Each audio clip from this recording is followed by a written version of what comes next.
pero lo hacen por un determinado periodo de días. Y el polluelo una vez tiene cañones y ellos ven que tienen plumas, entre los dos aguiluchos lo empujan al borde del nido y lo empujan y lo empujan y lo empujan y ¡pum! Lo tiran. Y eso sale así haciendo el bicho así.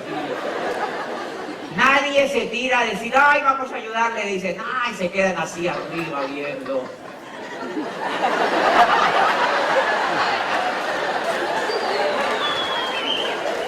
En la lejanía, en la llanura se quedan viendo a ver si se pega el porrazo, ¿me entiendes? Y no aprenden a volar, por eso las águilas vuelan tan alto, porque desde chiquititos los entrenan sus padres para volar. Y los dos águilas arriba están diciendo, y si se matan, nos echamos otro huevo. ¿Entiendes? Ya está,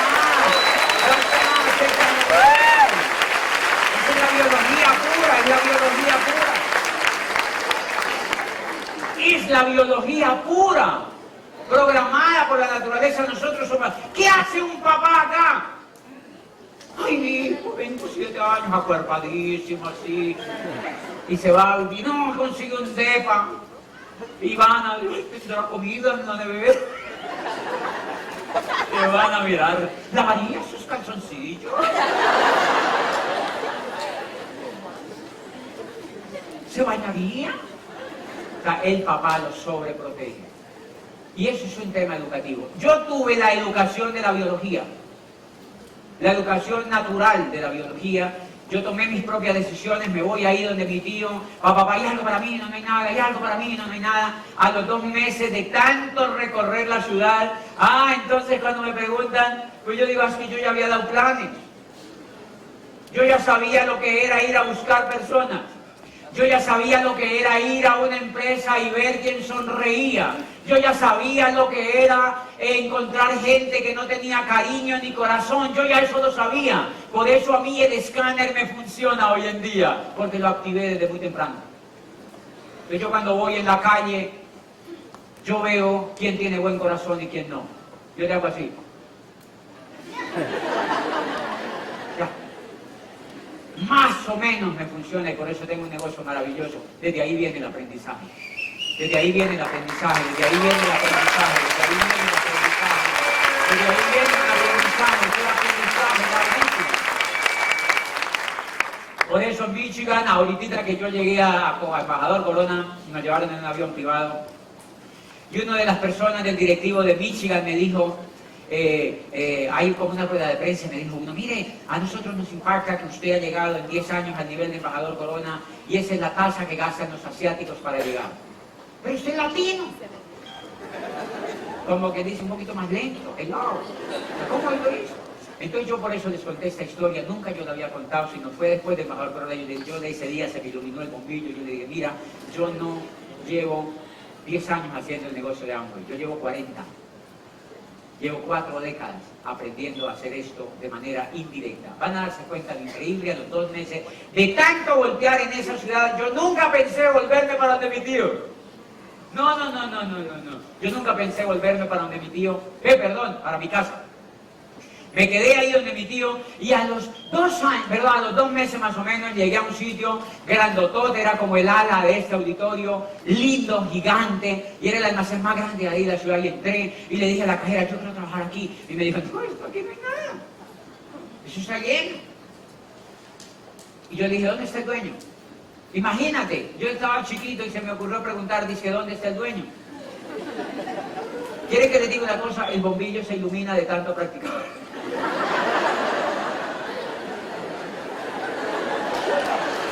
El bombillo se ilumina de tanto practicar. ¿Me entiendes? O sea, en cambio, si tú vas y das 2 planes y le cuentas a 2 gatos y te hacen y dices, ay no, me vuelvo a trabajar otra vez al Banco de México.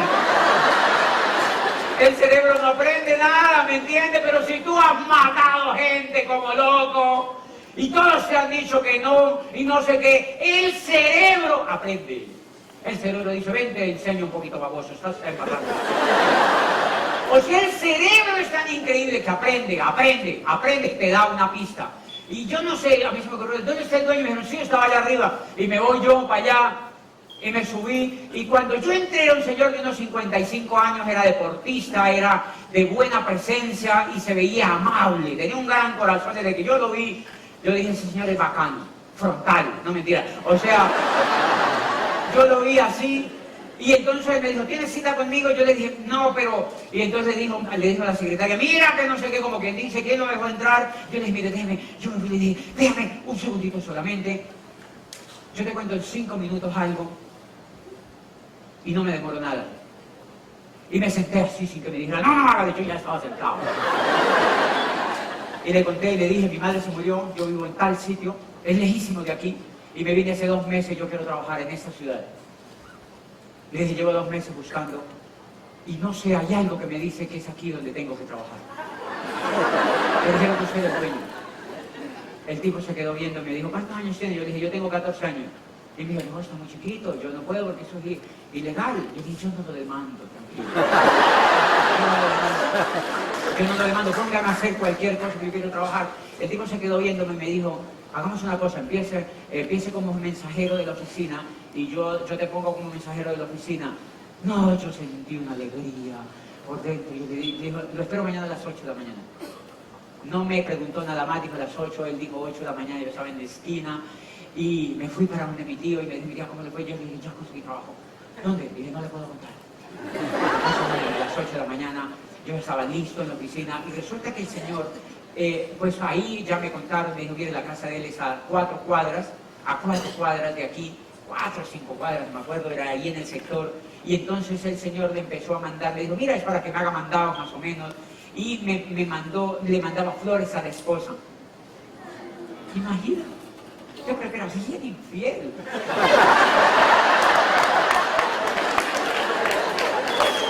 Porque exageraba. No, mentira, es que yo soy muy cruel. Le mandaba flores, ¿me entiende? Entonces me dijo, mira que lleva este ramo de flores donde la señora fulana de tal. Y entonces yo cogí así por la calle, y me iba, y me fui y le llevé el ramo de flores, ¿sabes? Y yo llegué a la casa. Cuando yo entré a la casa, era una casa gigante, y yo, ¡joder! Y la sala, cuadros, murales, bosques pintados en las paredes, y yo, no, y la pinche casa donde yo vivo. Y entonces, por eso, ¿y por qué? O sea, todo eso yo dije, ¿y por qué yo tengo que vivir en esa casa? Y yo dije que viviendo en una casa de moñiga, de vaca, o sea, no. Entonces yo vi esa casa y entré y fui y le dejé, y la señora, cuando yo veo a la señora, estaba pues ahí sentada en una mecedora de esas que se mecen, ¿me entiendes? Y estaba enfrente de la tele, y me dijo, yo le dije, mire señora, que aquí le manda su esposo, y me dijo, ¿usted quién es? Yo le dije, yo soy nuevo en la compañía. Le entregué el ramo de flores, y yo me quedé un poquitito viendo la televisión, ella estaba viendo una novela. Ah, a propósito, en esa época los mexicanos exportaban novelas a Colombia como locos. Estaban viendo una que se llamaba Los ricos también lloran, que fue clásico en Colombia y en toda Latinoamérica. Ahora nosotros nos estamos vengando y les exportamos todas las novelas de narcotraficantes que están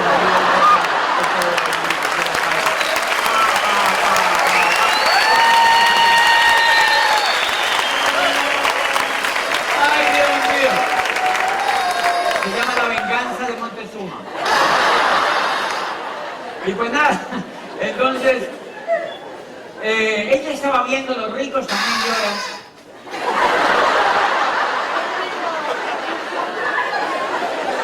Miren esto. Pero miren esto tan lindo. Yo me quedo viendo la pantalla. Y claro, la novela se veía, era buenísima la novela, se veía buenísima. Entonces yo me quedé así viendo como sapo, como cualquier sapo, ¿me entiendes? Así viendo la pantalla. Y entonces yo hice un comentario. Y la señora, se rió. Y yo, ay, le gustó mi comentario. Y escuchen esto. El que se ríe contigo, se baja los calzones.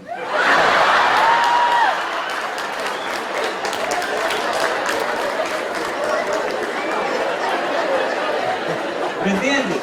Eso en Colombia quiere decir, cede a ti, ojo. No lo vayan a tomar literal. Yo les estoy haciendo una traducción cultural, me toca hacerla. Porque si no, ustedes van a salir ahí a la calle a decir, ay, sonrió, bueno, bájate las canciones. No es así tan literal, ¿me entiendes? La señora se rió y yo, wow, le caí bien. Yo me voy. No, en ese momento ella vio que yo no me retiraba y me dijo, quédate a ver la novela. Y ella dijo novela y yo estaba tirado en el piso. Yo me tiré hacia el piso de baldosa fría en una ciudad caliente. Eso es una delicia. Me tiré hacia el piso de baldosa y yo le empezaba a hacer, yo era como el comentarista de la novela. Y la señora se reía. A las 5 de la tarde al otro día, y cuando yo estaba allá en el almacén a las 5 de la tarde, me dijeron que vaya a la casa. Pero yo dije, ¿tengo que llevar algo? Y me dijeron, no, que la señora lo necesita. Yo, uy, me va a regañar. Y yo llegué, y cuando yo llegué me dijo, es para que veas la novela conmigo. Y yo, wow, le he creado una dependencia. Y entonces me quedo yo viendo eso. Era una señora increíble, era grande, alta, generosa. Pero era brava. O sea, era de carácter. Y yo la veía hablando con el esposo, como yo ya me quedaba muchísimo tiempo ahí con ellos. Entonces, cuando de pronto el esposo llegó y se ponían a hablar ahí en una salita de junta, y ella le hacía ti, ti, ti, ti, ti, al esposo. Pronto me di cuenta que era que ella ganaba más que él. Ella era más rica que el esposo, como debe ser.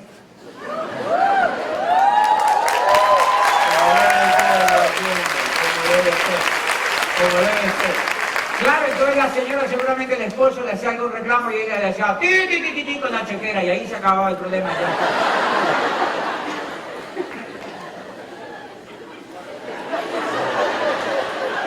Pero lo más increíble es que yo terminé pues siendo obviamente amigo de quién, de la señora o del señor. ¡De la señora!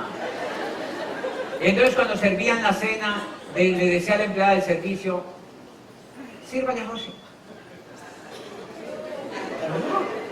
Creí que no ibas a tener esa idea. Y servían la cena y por primera vez en mi vida comía salmón asado. Porque sinceramente uno se aburre a punta de lentejas. Y son buenísimas, pero todos los días tampoco.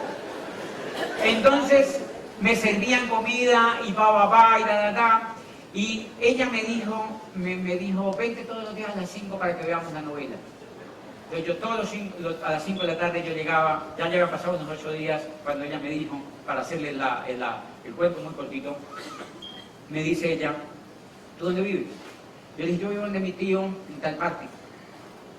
Lo más lindo, y eso sí les digo que era real, es que yo no era un niño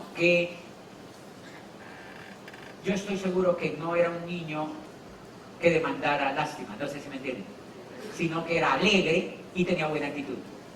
Entonces ella sentía que no me estaba regalando nada.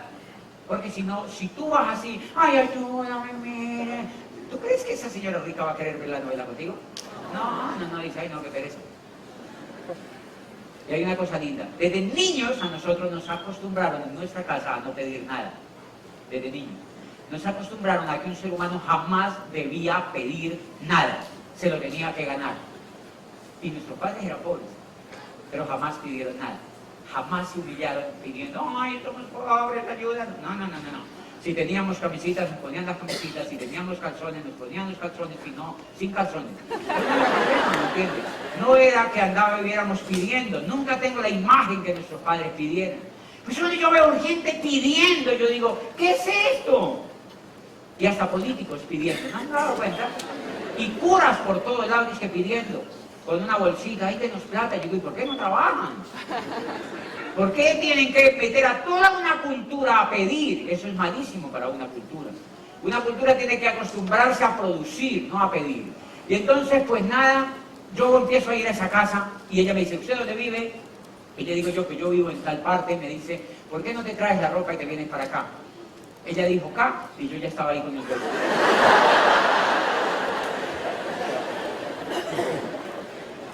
Y entonces me dijeron, aquí tiene su cuarto, y es increíble. Empezó la segunda historia más increíble de mi vida, porque fui adoptado a los 14 años por una familia rica. Por una familia rica, y eso es la recompensa que te da la vida cuando no paras de recorrer las calles. Cuando jamás pierdes la esperanza, cuando jamás pierdes el amor.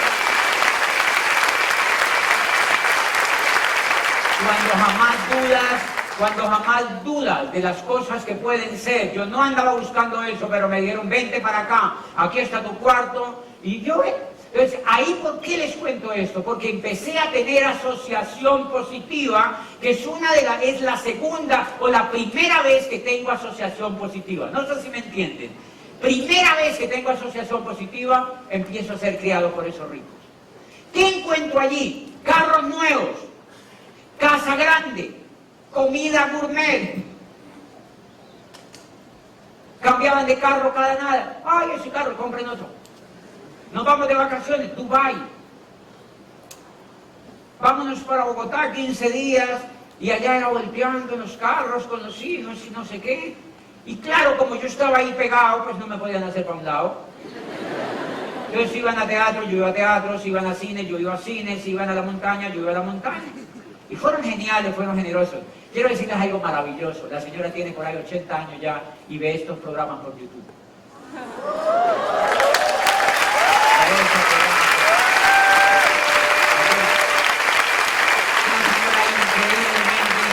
Generosa, yo la llamo cuando estoy en Colombia, y cada que la llamo pues se pone a llorar un poco, porque me dice, me la paso viendo todo lo que suben a YouTube tuyo. Me dice, es increíble, es increíble, es increíble, es increíble, es increíble. Y entonces, en esa primera asociación encuentro dos elementos. Primero, abundancia. Por supuesto, como eran ricos, ellos no hablaban negativos. Ellos no hablaban negativos, todo era increíble, todo era positivo, todo era abundancia. Entonces yo no oía negativo nada. Segunda cosa, encontré por primera vez en mi vida una biblioteca.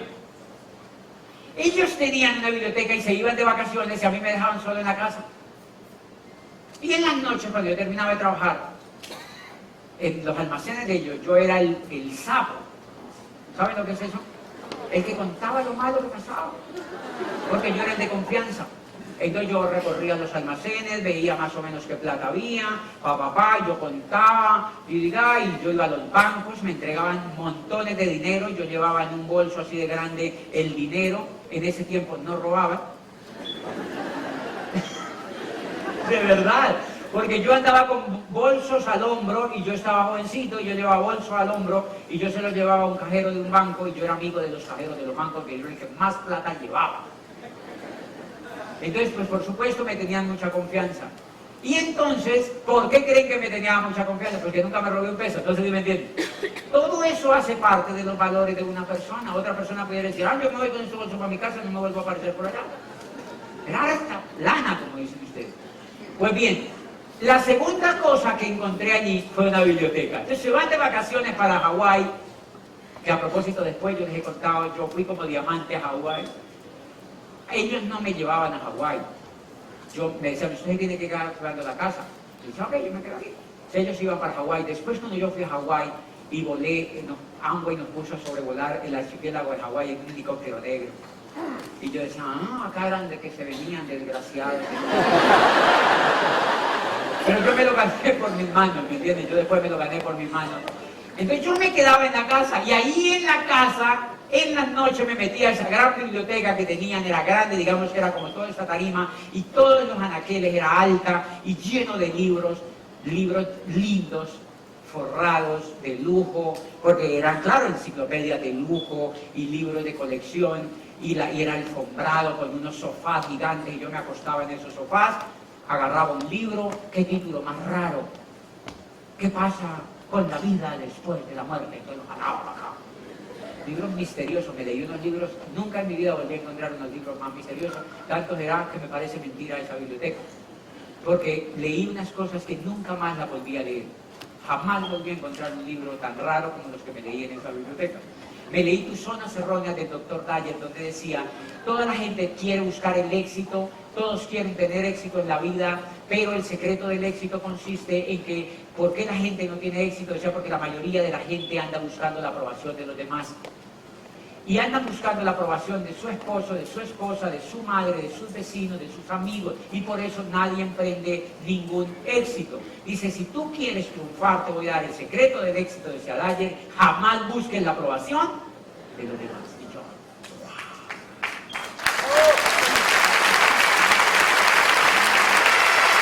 me devoré a esos 14 años el libro entero.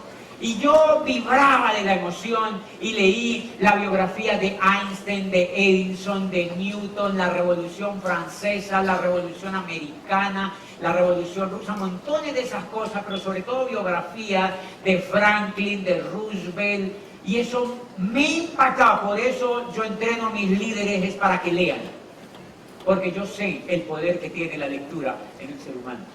El poder que tiene la lectura en el ser humano es apoteósico, te transforma totalmente la vida. Por eso la lectura es determinante para que una persona o para que un país pues prospere, es determinante. Entonces yo leía, les he contado que allí encontré una biografía de un profesor argentino, y decía, es la historia de un niño que nació en un pueblo al norte de Colombia, un pueblo chiquitito, sin ninguna posibilidad, y ese niño quería ser el mejor escritor del mundo. Sus padres lo obligaron a que fuera a la escuela y que fuera después a la Universidad Nacional de Colombia. Él se voló de la universidad porque él sabía que esa carrera no le iba a ayudar a cumplir su sueño.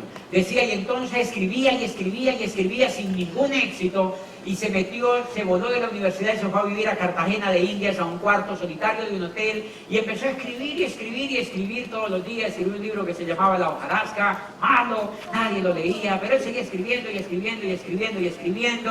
Dice, y más o menos a los 30 y pico años de ver que no tenía pues ningún éxito en Colombia, agarró un avión con sus 2 hijos y se fue a vivir hacia México, porque él creía que la asociación con Octavio Paz, con Carlos Fuentes y las leyendas que vivían en México en ese momento, en algún momento se los iba a encontrar, y él agarró con Álvaro Mutis y se fueron a vivir a México. Un poeta increíble colombiano, ganador de montones de premios, se vinieron a vivir a Ciudad de México, dice, y un día, de tanto escribir, dice, no tenía nada con qué vivir en Ciudad de México, empeñaba su máquina de escribir, la licuadora y la máquina de coser de su esposa para poder vivir. Un mes empeñaban la máquina, otro mes la licuadora, iban y sacaban la licuadora y empeñaban la máquina para poder comer. Dice, pero su única misión era escribir, porque su meta era ser el mejor escritor del mundo.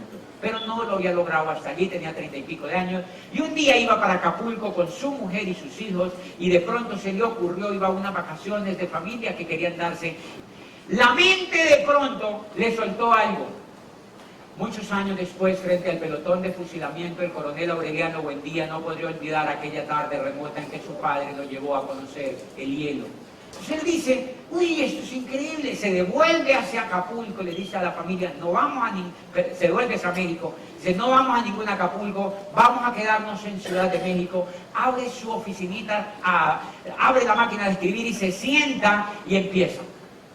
Condor entonces una aldea de 20 casas de barro y cañabrava, construidas al borde de un río de aguas diáfanas que se precipitaba por un lecho de piedras enormes y pulidas como huevos prehistóricos. Yo digo que aquí no me da la luz. Dice, el mundo...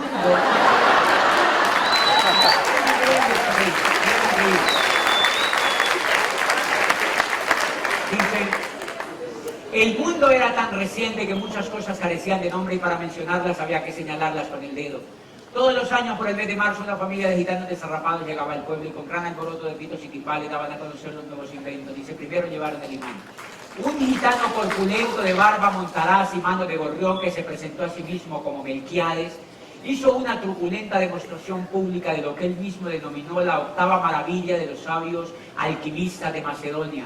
Dice, fue de casa en casa arrastrando 2 lingotes mecánicos y todo el mundo se espantó al ver cómo las pailas, los calderos, las tenazas y los anafes se caían de su sitio y cómo la madera se retorcía por el desespero de los clavos y los tornillos tratándose de desenclavar y cómo las cosas que hace mucho tiempo se habían perdido aparecían por donde más se les había buscado y se abalanzaban en desbandada turbulenta tras los mágicos fierros de Melquiades.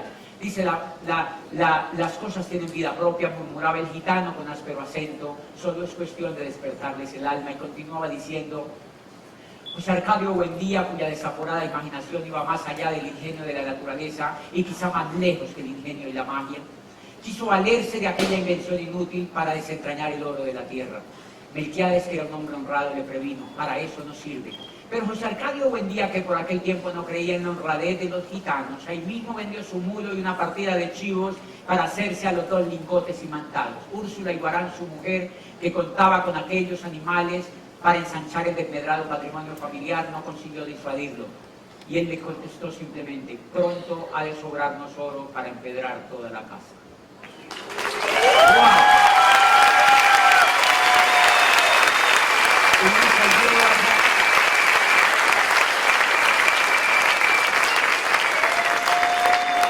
El biógrafo, y con esas líneas estaba escribiendo 100 años de soledad, el libro más importante que escribieron después del Quijote de Cervantes en lengua hispana, que le generó el único premio Nobel que tiene Colombia en toda su historia de vida republicana.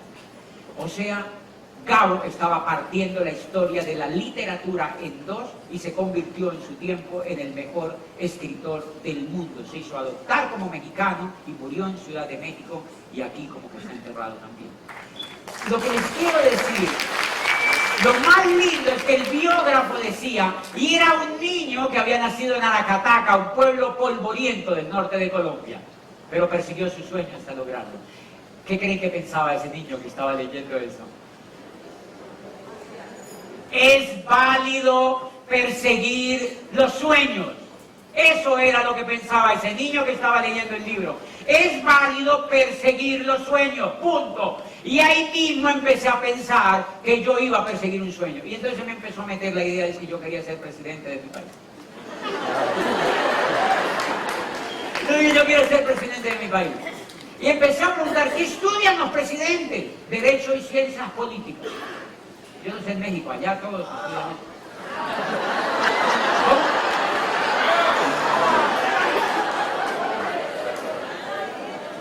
Bien, entonces me voy, miren lo increíble de la lectura, miren lo increíble. Hijo de la señora. O sea, miren lo increíble de la lectura, ¿me entiendes? Miren lo increíble de la lectura, miren lo increíble de la lectura. Primero, me voy de mi casa a los 14 años sin hacerle caso a mi papá. Segundo, ahora ya estoy adoptado ahí. ¿Estoy en área de confort? Sí. Ellos me hubieran querido dejar a mí viviendo toda la vida allí, si yo era buen trabajador. De hecho, me dijeron estudie de noche y para que sea un administrador de nuestros negocios en el día. O sea, yo ahí me hubiera podido quedar. Pero miren la lectura lo que hace. La lectura me levantó. Y dijo, no, tú no te puedes quedar en un pinche almacén. Tienes que ser presidente de la República. Porque yo había leído la biografía de los presidentes de Colombia, de los más increíbles, y de Lincoln. Y yo había leído quién era Lincoln como abogado y cómo había llegado a la presidencia americana y cómo transformó la historia de los esclavos americanos y cómo encaró la guerra civil y cómo se hizo matar por su patria. Y yo veía en las biografías las esculturas de Lincoln y yo, ¡wow! No sé si me entienden por qué la lectura es tan importante. Pues cuando llegaban de vacaciones yo estaba así hinchado. Y me decían algo y a mí me provocaba decirles y me puse a estudiar, saqué las mejores notas y apenas pude, me presenté a la universidad sin el permiso de ellos. Tú no necesitas la aprobación de los demás. Punto. Me presenté a una universidad, como decir la UNAM de México, pero regional. Y pasé. Era difícil pasar. Y ¡chun! Me fui para allá con un espejo y un colchón. A 9 horas de camino. Y me dijeron, ¿y usted con qué va a vivir allá? Y yo dije, oye, ¿verdad? Yo ya había llegado. Y empezó la segunda historia, otra vez, o la tercera historia, y bueno, ya termino la carrera de Derecho, yo en la universidad me meto mucho en la biblioteca, leo a Shakespeare, leo mucha literatura, porque no me digo, no, yo no he leído, ¿y por qué si esto está lleno de libros? Aquí se hace la Feria Internacional del Libro. Aquí hay más libros que comida, señores. Entonces yo me metí a la universidad a leer, a los 26 años, me dijeron, yo termino en la universidad, a los 26 años, yo empecé un poquito tarde porque era por mi cuenta todo, y cuando yo termino la universidad me llaman, yo tenía 26 años y me llamaron a ser rector de la universidad. De una universidad, de otra, no de la que iba a estudiar, de otra, chiquita, privada, de unos 1.500 estudiantes. Y me nombraron como rector de esa universidad y yo tenía 26 años. ¿Cómo te sientes? Uy, voy a ser presidente. Claro, estaba comenzando bien, ¿me entiendes? Estaba comenzando bien. Pero en ese lapso a mí se me quitaron las ganas de ser presidente, porque en mi país habían matado 6 candidatos a la presidencia de Colombia, dentro de ellos Luis Carlos Galán Sarmiento, ¿se acuerdan? Una inminencia, los mejores los mataron antes de llegar. Y yo dije, uy, no, ese juego no está tan tierno. Y empecé a ver cómo funcionaba el tema político y todo el rollo. Y empecé como a bajar la pasión. Y hubo un receso en mi vida. En síntesis, terminé siendo rector de una universidad. A los 26 años. Abogado. Y claro, ¿por qué acepté? Pues porque no tenía con qué hacer el mercado. Sabía mucho, pero no tenía plata. ¿Conocen gente así? Como rara la combinación. Y entonces acepté ser rector de esa universidad. Llevaba 2 meses de ser rector de la universidad cuando llegó el decano y me presentó el negocio de Amway. Sonreía y me dijo, ¿qué te contará algo? Él era comunista, nunca yo lo había visto sonriendo. No por ser comunista, sino porque no sonreía. Y ese día estaba sonriendo, entró a mi oficina, me presentó el negocio de Amway. Yo entré, yo no me había graduado y yo entré para graduarme, porque yo dije, si yo no entro, ese no me deja graduar. Y yo ya había sido nombrado rector de la universidad, yo no me había graduado como abogado. ¿Buen negocio o no? Entonces me auspicio con el rector, con el decano de la universidad pública donde yo había terminado. Él había entrado al negocio de Amway y estaba oyendo audios en el carro. Él andaba en su carro oyendo audios del negocio de Amway y el perro y todo eso, y él escuchaba todo eso. Y estaba enmarihuanadísimo, ¿me entiendes? Él andaba completamente loco, se metió a mi oficina y me auspició. Claro, yo me metí con la intención de graduarme. Y adivine qué, era dificilísimo graduarse en esa universidad. A los 15 días yo ya me estaba graduando. Con honores, además. En la oficina del rector de esa universidad, en privado. Si quieren demandar, demándenlo, ya no me importa un pinche pito. ¿Entiendes? Ya no me importa porque eso ya no me interesa. Pero a los 15 días me estaba graduando con el decano y el rector, que ahí sale en el video la foto con una corbata de esas antiguas, yo estaba graduándome ahí y tal, y me gradué. Y bueno, yo no le puse bolas al negocio de Amway. ¿Por qué? Porque mi objetivo era que me graduara. Nunca me oí un CD, nunca me oí un audio, no escuché nada, no me leí un libro. Y como yo ya me gradué, no le puse más cuidado, los rectores vivimos ocupados y seguí en mi rutina. Y entonces yo me levantaba por la mañana, me bañaba, me iba a trabajar y por la noche veía televisión, y al otro día me bañaba, me levantaba, me iba a trabajar y por la noche veía televisión, y de pronto un día me levantaba, me bañaba, me iba a la universidad y por la noche veía televisión, y de pronto un día me bañaba, me levantaba, desayunaba, y me iba a trabajar y por la noche veía televisión, y de pronto un día me bañaba, levantaba, me iba a la universidad por la noche veía televisión, y de pronto el otro día me levantaba, me bañaba, desayunaba y me iba a trabajar y por la noche veía televisión. ¿Conocen a alguien en Guadalajara que haga eso? Se llama el ciclo del pollo asado. Dando vueltas en una varilla ahí. Calientita la varilla. La varilla es el sueldo.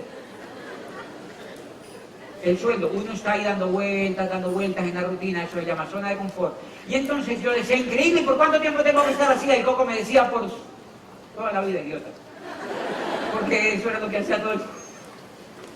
Y entonces yo una vez me senté en mi cama y digo, no, se acabó. Yo no quiero seguir en esto. A mí me parece increíble que haya estudiado yo tanto para estar aquí dando vueltas, ganándome esta plata. Yo no voy para ningún lado.